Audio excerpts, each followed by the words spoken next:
Hi friends, today I will discuss the movie named Top Gun Maverick. In Top Gun Maverick, the breathless, gravity and logic-defying Top Gun sequel that somehow makes all the sense in the world despite landing more than 3 decades after the late Tony Scott's original, an admiral refers to Tom Cruise's Navy aviator Pete Mitchell, call sign Maverick, as the fastest man alive. It's a chuckle-inducing scene that recalls one in Mission Impossible, Rogue Nation, when Alec Baldwin's high-ranking Alan Hunley deems Cruise's Ethan Hunt the living manifestation of destiny. In neither of these instances are Cruise's co-stars exclusively referring to his make-believe screen personas. They are also, or rather, primarily, talking about the ongoing legacy of Cruise the actor himself.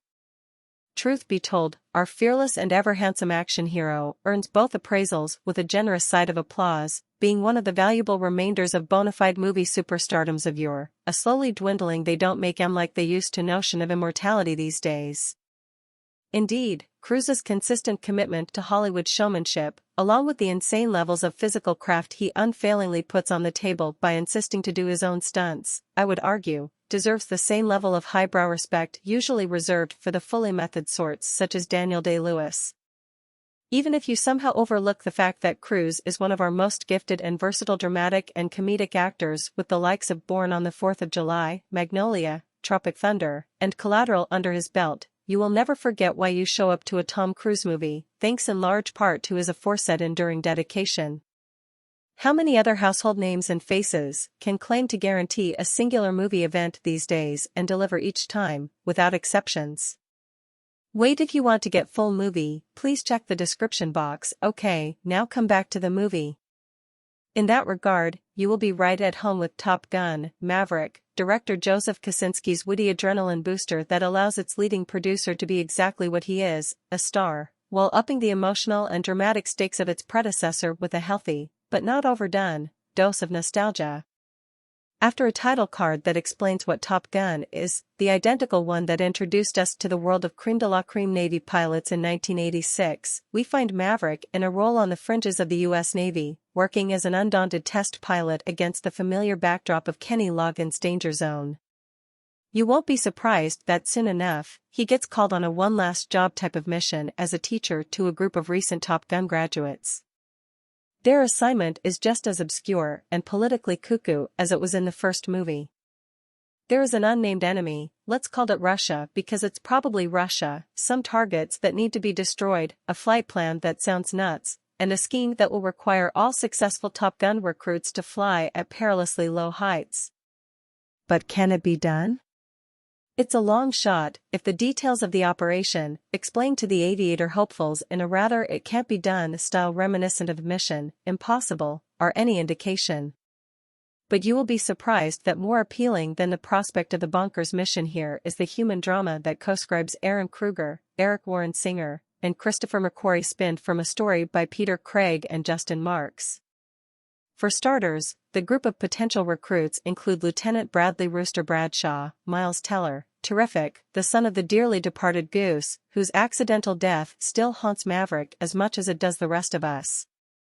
And if Rooster's understandable distaste of him wasn't enough, despite Maverick's protective instincts towards him, there are skeptics of Maverick's credentials. John Hamm's Cyclone, for instance, can't understand why Maverick's foe-turned-friend Iceman, Val Kilmer, returning with a tearjerker of a part, insists on him as the teacher of the mission. Further complicating the matters is Maverick's on-and-off romance with Penny Benjamin, a bewitching Jennifer Connelly, a new character that was prominently name-checked in the original movie, as some will recall. What an entanglement through which one is tasked to defend their nation and celebrate a certain brand of American pride. In a different package, all the brouhaha jingoism and proud fist-shaking seen in Top Gun Maverick could have been borderline insufferable. But fortunately Kosinski, who's underseen and underrated only the brave will hopefully find a second life now, seems to understand exactly what kind of movie he is asked to navigate. In his hands, the tone of Maverick strikes a fine balance between good-humored vanity and half-serious self-deprecation, complete with plenty of quotable zingers and emotional moments that catch one off guard. In some sense, what this movie takes most seriously are concepts like friendship, loyalty, romance, and bromance. Everything else that surrounds those notions, like patriotic egotism, feels like playful winks and embellishments towards fashioning an old-school action movie. And because this mode is clearly shared by the entirety of the cast, from a memorable Ed Harris that begs for more screen time to the always great Glenn Powell as the alluringly overconfident hangman, Greg Tarzan Davis as Coyote, Jay Ellis as Payback, Danny Ramirez as Fanboy, Monica Barbaro as Phoenix, and Louis Pullman as Bob, Top Gun, Maverick runs fully on its enthralling on-screen harmony at times. For evidence, look no further than the intense, fiery chemistry between Connolly and Cruise throughout. It's genuinely sexy stuff, and, in a nostalgic nod to the original, a rather sensual beach football sequence, shot with crimson hues and suggestive shadows by Claudio Miranda.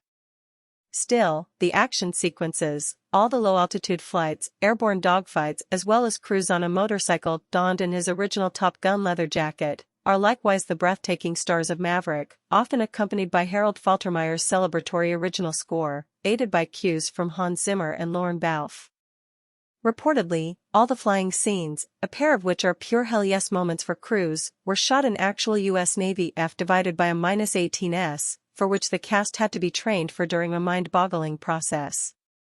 The authentic work that went into every frame generously shows. As the jets cut through the atmosphere and brush their target soils in close-shave movements, all coherently edited by Eddie Hamilton, the sensation they generate feels miraculous and worthy of the biggest screen one can possibly find. Equally worthy of that big screen is the emotional strokes of Maverick that pack an unexpected punch.